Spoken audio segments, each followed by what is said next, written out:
আসসালামু আলাইকুম এভরিওয়ান, কেমন আছো তোমরা সবাই? আশা করি তোমরা সবাই ভালো আছো। সো আজকে তোমাদের এসএসসি ভোকেশনাল দশম শ্রেণীর গণিতের আমি একটা প্রশ্ন খুলেছি।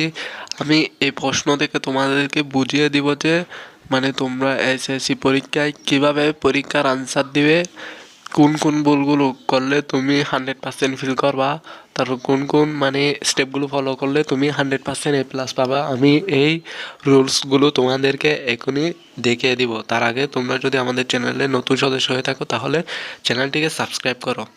আমি এই সাবস্ক্রাইব করার কথাটা বলতেছি কারণ তোমাদের উপকারের জন্য। আমি এখানে সত্যি কথা বলতে আমি এখানে আমার কোনো লাভ নেই। আমি এখানে ইউটিউব থেকে আমার একটা টাকাও ইনকাম হবে না। আমি এই ইউটিউব চ্যানেলটা খুলেছি শুধুমাত্র তোমাদের ভোকেশনাল। আমি নিজে ভোকেশনালের শিক্ষার্থী, কারণ আমি দেখেছি যে এখানে ভোকেশনালের স্টুডেন্টদেরকে নিয়ে কেউ কোনো কথা বলে না। সো এটা আমার জন্য দুঃখজনক বিষয়।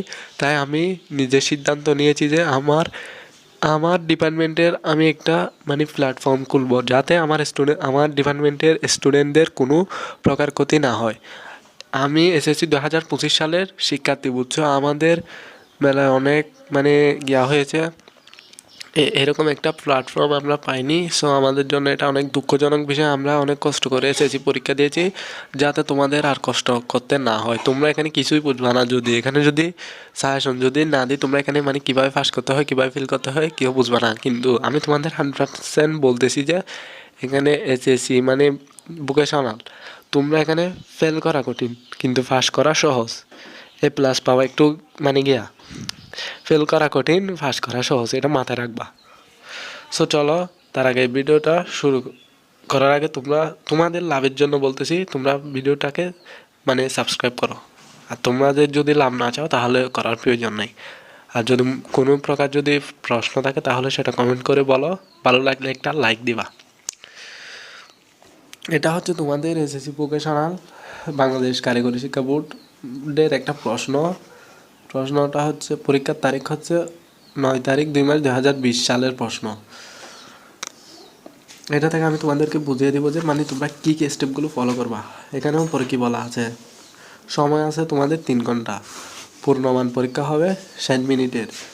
ডান পাশের উল্লেখিত সংখ্যা প্রশ্নের পূর্ণমান জ্ঞাপক খ বিভাগতে যে কোনো 5টি, ক বিভাগতে যে কোনো 5টি প্রশ্নের উত্তর দিতে হবে। খ ও গ বিভাগতে যে কোনো 3টি করে এবং গ বিভাগতে একটি প্রশ্নের উত্তর দাও। সো আমরা এখানে দেখতেছি কি ক বিভাগতে 5টি।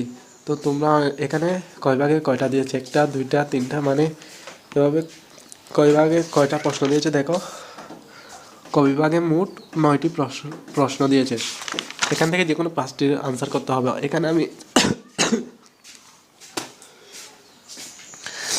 এখানে আমি জানি যে অনেকেই এই ভুলটা করে থাকবে যে এক নাম্বার দাগিয়েছে, একের একটা করবে, একটা দাগিয়েছে, একের একটা দিয়েছে কিন্তু এটা পারতেছে না, সে একটা দিয়েছে।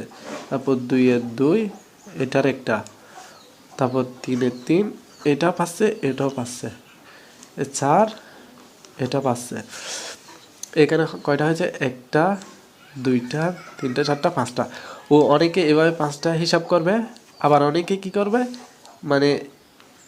এই এভাবে করে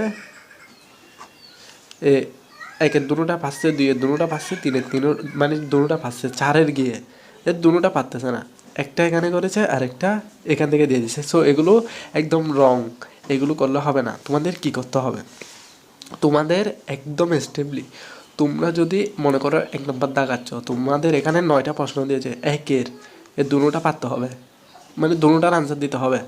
যদি দুটোটার না দিতে পারো, একটা দিলেও সমস্যা নেই, কিন্তু তুমি একটার নাম্বার পাবে যে, আর একটার পাবো না। কিন্তু দুটোটার পারলে তখন ওইটা করবা। 2-এরও সেম, দুটোটা পারতে হবে, 1 আর 2 দুটোটা পারতে হবে। এই 1 নম্বর 2-এর মনে করো এখানে 2টা প্রশ্ন দিয়েছে, তো দুটোটা পারতে হবে, একটা পারলে হবে না, দুটোটা পারতে হবে। তারপরে দুটোটা করে 1 2 3 এভাবে 4 5টা প্রশ্নের আনসার দিতে হবে।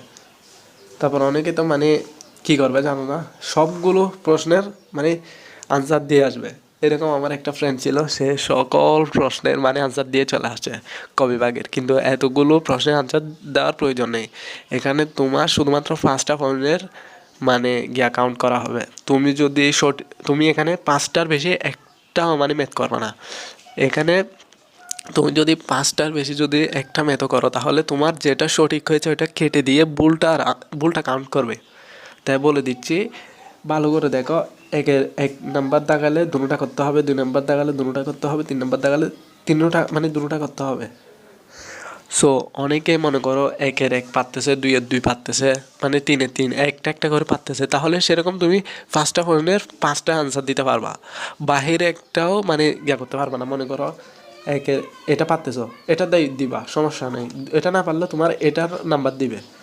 তারপর 2, এটা না মনে করো এটা পারতেছো না, এটা পারতেছো, এটাও দিবা। এটা পারতেছো না, এটা পারতেছো, এটাও দিবা। এটা পারতেছো না, এটাও পারতেছো না, এটা দেওয়ার প্রয়োজন নেই। এটা পারতেছো, এটা পারতেছো, দুটোটা দিয়ে দিবা। মানে তোমরা এভাবে 5টা প্রশ্নে যতগুলো পারো ততগুলো প্রশ্নের আনসার দিয়ে দিবা। ভালো হয় তুমি যদি 1 আর 2 দুটোটা পারলে তোমার জন্য অনেক বেটার। যারা ক্লাস পাবা তারা অনেক কেয়ারফুলি করে গিয়া করবা। তারপর আর একটা ইম্পর্টেন্ট কথা হচ্ছে, এই খ বিভাগের 5টা ম্যাথ তোমাদেরকে, এগুলো বীজগণিত একদম ইজি, 40 মিনিটের মধ্যে শেষ করতে হবে। মাথায় রাখবা 40 মিনিটের মধ্যে শেষ করতে হবে।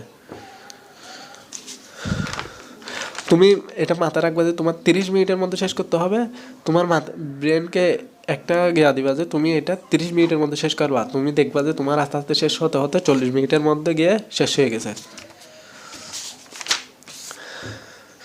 তারপর ক বিভাগে 3টা, মানে এখান থেকে 2টা, এখান থেকে একটা, উপপাদ্য থেকে 2টা, সম্পাদ্য থেকে একটা বলা হয়েছে।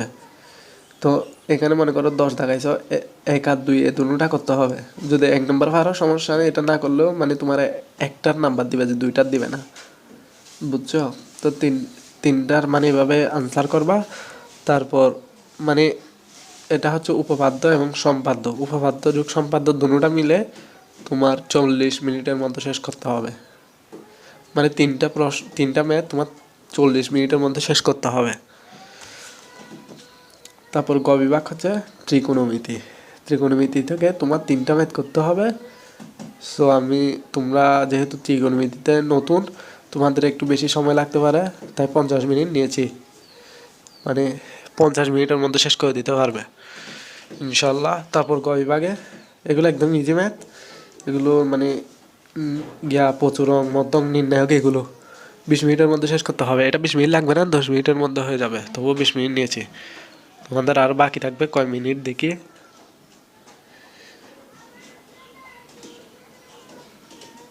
আর আমার মনে হয় 30 মিনিট মতো হাতে এক্সট্রা থাকবে। সো ওই এক্সট্রা মিনিটগুলো তোমরা কি করবা?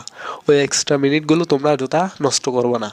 ওই এক্সট্রা মিনিটগুলো দিয়ে তোমরা তোমাদের ওএমআর, তারপর মানে পুরো খাতাটা চেক করে দেখবা কোনো কিছু ভুল হয়েছে কিনা। ওইগুলো দেখবা, লাস্টে গিয়ে তোমরা কি দেখবা, তোমাদের মেন কাজ হচ্ছে ওএমআরটা দেখা। দ্বিতীয় কাজ হচ্ছে ম্যাথের আনসারগুলো যে তোমরা করেছো, আনসারগুলো ঠিক আছে কিনা, ক্যালকুলেশন ভালো মানে ঠিক আছে কিনা, ওইগুলো দেখবা। ইনশাল্লাহ তোমরা গণিতে 100 A+ পাবা। আর তো কেউ তো মানে এখানে ফেল করবে না।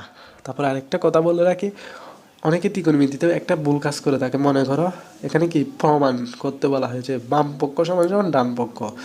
তোমরা কি করবা, অনেকে এগুলো যদি না পারো, একটা সিক্রেট কি আছে, বাম পক্ষটা দিয়ে শুরু করবা, মাঝখানে যা পারো তা মানে বানিয়ে দিবা, শেষে গিয়ে এটা মিলিয়ে দিবা। এটা বসিয়ে দিলে অনেক মানে তোমার 50% মতো চান্স আছে যে তোমার এটাতে মানে নাম্বার দেওয়ার। কি জন্য? কারণ এখানে তোমার প্রশ্নে আনসার দেওয়া হয়েছে, তুমি শুধুমাত্র প্রমাণ করবে যে এটা মানে কীরকম হয়েছে। সো অনেক স্যারে মানে শুধুমাত্র আনসার দেখে দেয়, কিন্তু মাঝখানের গিয়াগুলো দেখে না, বুঝছো? তাই এগুলো তোমরা কেউ স্কিপ করবা না, বোকামি করবা না, এগুলোর আনসার দিয়ে আসবা বানিয়ে হলেও। তারপরে এগুলো তো বুঝছো, আসলে এগুলো স্কিপ করবা না, এগুলো মানে বাম পক্ষ সমান সমান ডান পক্ষ মিলিয়ে দিয়ে আসবা। তারপরে এগুলো তোমরা পারবা। এগুলো আমি একদম ক্লাস নিয়ে আসবো, পানির মতো করে দেবো। তারপর এগুলো একদম ইজি। এগুলো মানে তোমরা যদি চিত্র থাকতে পারো, বাকিগুলো তোমরা নিচ থেকে বর্ণনা দিয়ে দিবা পয়েন্ট করে করে, এগুলোও দেখিয়ে দিব। এগুলোও সেম। তারপর এগুলো তো এমনি নিচ থেকে ম্যাথ করতে হবে। আশা করি ইনশাল্লাহ আমি তোমাদের জন্য মানে যতটুকু পারি হেল্প করার চেষ্টা করব। তোমরা তোমাদের ভাই হিসেবে আমার জন্য একটু দোয়া করবা, আমি যাতে তোমাদের জন্য মানে আরও ভালোভাবে কন্টেন্ট মানে করতে পারি, ক্লাস নিতে পারি। সো আজকে এই পর্যন্ত, ধন্যবাদ সবাইকে, আসসালামু আলাইকুম।